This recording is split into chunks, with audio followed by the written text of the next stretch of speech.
Kubor nag-slam jong unong san Hima. One Kachana with 1362. Samlin with 8018. Samlin with 49. Serat with 34.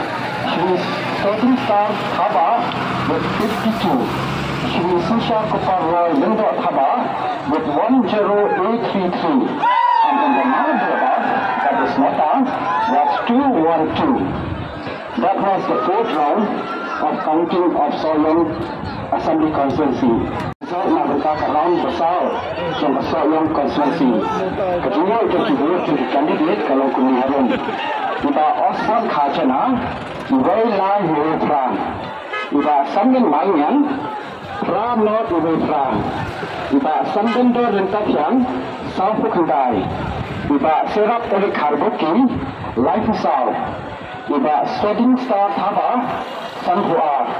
Dan iba Synshar Kuparoi Lindo Kaba, Ibai Not Pran Lai Lai. Dan akan makan dalam Ibai yang saya susun. Kami akan result trong kawan besar, trong persoalan. Juga dia jadi kandidat dalam pemilihan. Kita Osman Khachana kalau Ibai Lai UR. Iba Samlin Mainan kalau Prana Ibai Pran.